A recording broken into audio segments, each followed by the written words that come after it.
The David Pakman Show at davidpakman.com.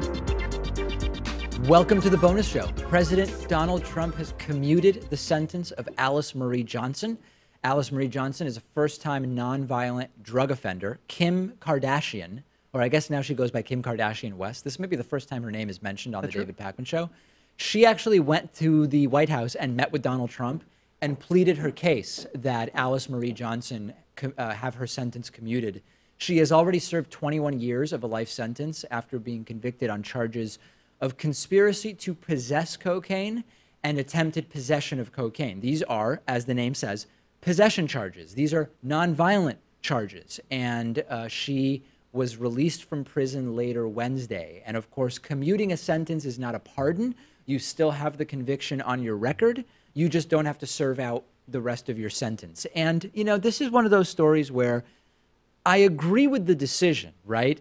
These absurd sentences for possession of drugs are one of the most destructive and toxic elements of the war on drugs, which I've been advocating against for more than a decade on the program.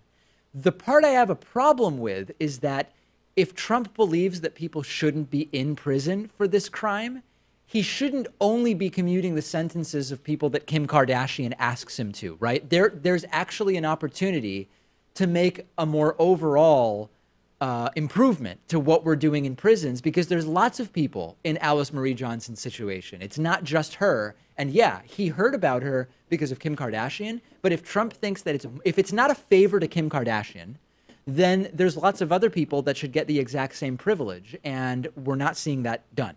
Right. And you're like like you said, I think it's a good decision, but it also reflects on the influence of celebrity on our politics, Sure. And on this White House in particular. Right. Like, why is it that Kim Kardashian, who's famous for things completely, Unrelated to law enforcement, to law enforcement, to politics, to drugs and crime, why is she able to peddle this influence? I don't like that so much. She's famous for being famous, basically, is what you're trying to say, I think. And yeah, it's a correct decision, but this is, it's kind of actually in a way like the Carrier thing, where Donald Trump gave Carrier air conditioner or whatever, Carrier manufacturing, a bunch of money to keep some jobs in Indiana. And they did it, although temporarily, although they're using the money to eventually automate, forget about all that stuff. It's not a policy to go and give money just to Carrier, right?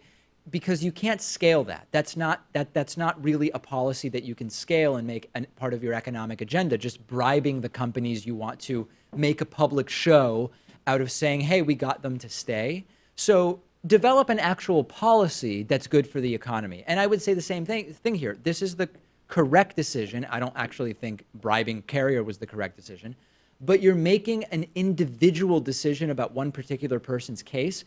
It's not policy. If you don't think people who are similar to Alice Marie Johnson in terms of why they're in prison should be in prison, if you think they should be out, then make it some kind of policy, the way President Obama sort of tried to do with a larger release of nonviolent drug offenders near the end of his presidency. But just saying, oh, Kim Kardashian asked for this, so I'll do it, it's problematic, although I agree with the decision individually. And notice how nearly all of President Trump's pardons and commutations seem to end up helping him personally. Yeah. Like this, it probably is a result of Kanye West going out there and saying that he supports Trump, and Sure. Kim Kardashian is his wife. Also, you have Joe Arpaio, whom Trump pardoned, and also who another person, Dinesh D'Souza, recently, last week, the documentary filmmaker, who got in trouble for campaign finance violations. Is that what you call him? Yeah, documentary filmmaker. That's my title. I call him dangerous extremist ideologue, Dinesh D'Souza, and ad hominem provocateur or something like that. The only guy to get in trouble and go to prison for campaign finance violations. It's so easy to corrupt politicians in our current politics. Yes. And yet he actually got in trouble for it. He found a way to do so. To go back to one thing, I know that Kim Kardashian is married to Kanye West, and Kanye West expressed his support for Trump. I don't know that the Kardashians are behind Trump. I thought that they were Hillary folks, but I'm just not sure. Well, what about... Caitlyn Jenner, I know. Yeah, but yeah, okay. Other than Caitlyn Jenner, I thought that they were Hillary folks, but I don't know. Coffee. When is the right time to drink coffee so that it is most effective in terms of producing alertness? The answer is like with most things in life, it depends. It depends on you. And there is new research being done by the U.S. Army to create computer algorithms that will study your sleep patterns to make recommendations about coffee intake. There are times of day that are better for causing alertness based on your individual sleep schedule. There are also times of day where you should really avoid coffee for your individual sleep schedule. I would be interested in seeing what it would recommend for me. I basically just have coffee in the morning.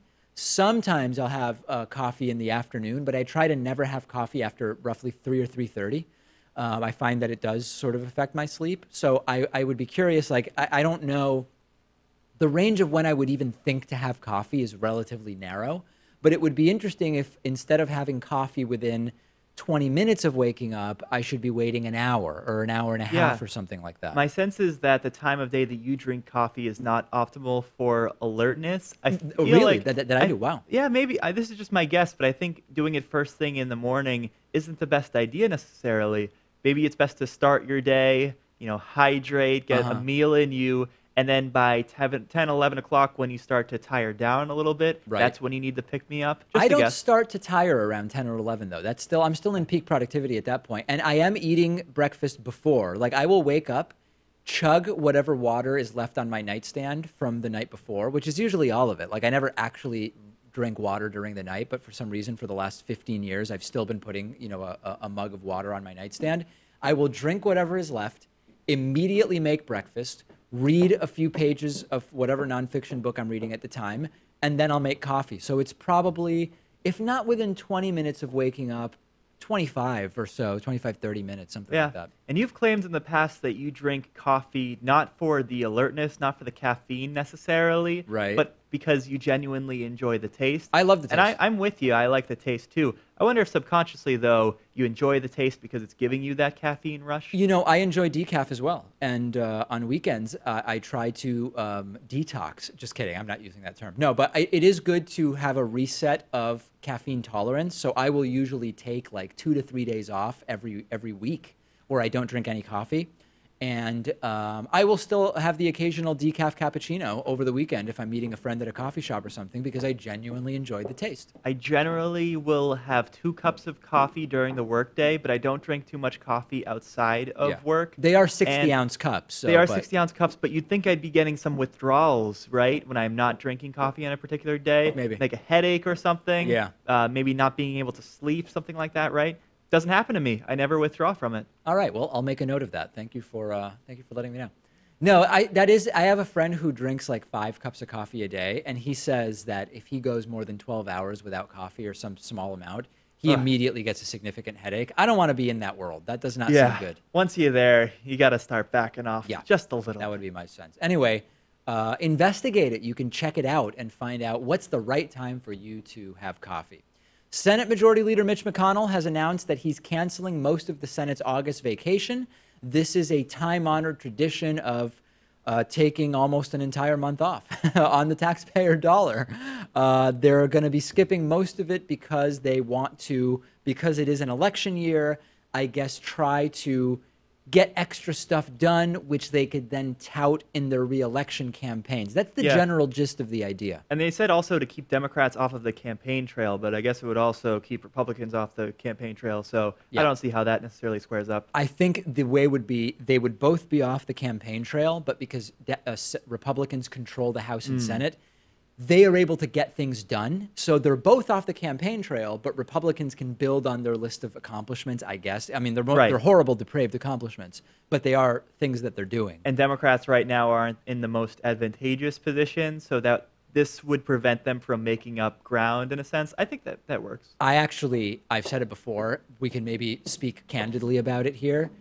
I'm very worried about Democratic voter turnout in November because Trump was elected. You saw this huge influx of new political activism and enthusiasm. The Women's March, the rallies, some Democratic wins at the local and state level, and really, really great stuff.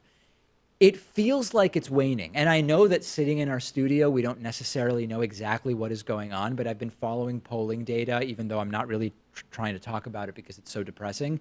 It does seem like Democratic enthusiasm is on the decline a little bit, and I'm very worried that we are just going to have the same pathetically low midterm turnout that midterms are known for, and that Democrats will not take over the House nor Senate. Yeah, if there's a lesson from the 2016 election, it's that you don't know until Election Day actually comes around. What's the turnout going to be? Who's going to win?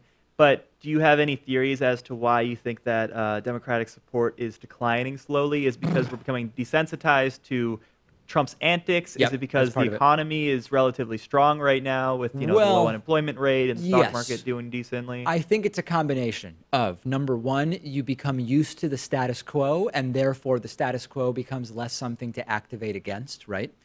I think that's one thing. I think number two, there are a lot of really unexciting Democratic candidates where even though I would never defend not voting because you feel that the Democrat is just not progressive enough, if they're better than the Republican, you still go out and vote, right? That's always been my approach.